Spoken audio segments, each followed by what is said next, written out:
इस्तीफे की मांग, संत नाराज, धर्म संसद में प्रस्ताव पास। महाकुंभ 2025 के दौरान हुई भगदड़ में मृतकों की संख्या छुपाने के आरोपों को लेकर संत समाज में गहरी नाराजगी देखी जा रही है। इस घटना के बाद धर्म संसद में शंकराचार्य स्वामी अविमुक्तेश्वरानंद ने उत्तर प्रदेश के मुख्यमंत्री योगी आदित्यनाथ के तत्काल इस्तीफे की मांग की है। धर्म संसद में प्रस्ताव पास। शंकराचार्य ने धर्म संसद में इस मुद्दे को प्रमुखता से उठाया और कहा कि प्रशासन की लापरवाही से यह घटना हुई है, लेकिन सरकार इसे छुपाने का प्रयास कर रही है। उन्होंने मांग की है कि पारदर्शिता के अभाव में मुख्यमंत्री को पद पर बने रहने का कोई नैतिक अधिकार नहीं है। इसके बाद धर्म संसद ने सर्वसम्मति से सीएम योगी के इस्तीफे की मांग वाला प्रस्ताव पारित कर दिया। उन्होंने प्रधानमंत्री नरेंद्र मोदी, गृह मंत्री अमित शाह और भाजपा अध्यक्ष जेपी नड्डा से अनुरोध किया कि मुख्यमंत्री योगी आदित्यनाथ को तत्काल पद से हटाकर किसी अन्य योग्य व्यक्ति को उत्तर प्रदेश का मुख्यमंत्री नियुक्त किया जाए। क्या है पूरा मामला? महाकुंभ 2025 की तैयारियों के बीच बीते दिनों एक बड़े धार्मिक आयोजन में भगदड़ मच गई थी। प्रत्यक्षदर्शियों के अनुसार भीड़ प्रबंधन में गंभीर चूक के कारण यह हादसा हुआ, जिसमें कई लोगों की जान चली गई।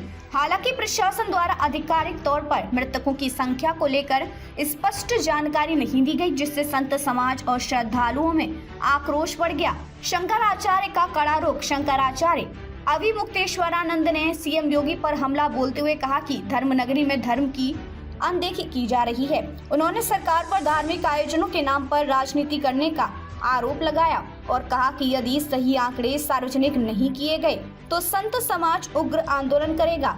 घटना की जानकारी छुपाने के आरोप। शंकराचार्य ने आरोप लगाया कि भगदड़ के बाद मुख्यमंत्री योगी आदित्यनाथ ने जो बयान दिया उसमें केवल घायलों का जिक्र था और किसी की मौत की जानकारी नहीं दी गई। इससे लगा कि सरकार इस घटना को अफवाह करार देना चाहती थी। शंकराचार्य स्वामी अविमुक्तेश्वरानंद सरस्वती ने कहा कि हिंदू धर्म में ये परंपरा है कि जब किसी के परिवार में मृत्यु होती है तो उस दिन भोजन नहीं किया जाता, लेकिन सरकार ने मौतों की जानकारी छुपाकर संतों को भ्रमित किया, जिससे वे सामान्य रूप से दिनचर्या का पालन करते रहे।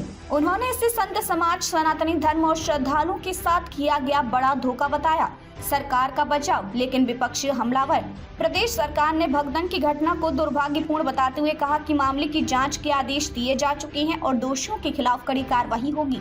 हालांकि विपक्ष इस मुद्दे को लेकर सरकार पर हमलावर हो गया है। समाजवादी पार्टी, एसपी और कांग्रेस ने इसे प्रशासनिक विफलता बताया और योगी सरकार को कटघरे में खड़ा किया।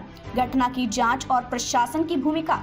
जब शंकराचार्य से पूछा गया कि क्या यह प्रशासनिक लापरवाही है, तो उन्होंने कहा कि यह जांच का विषय है।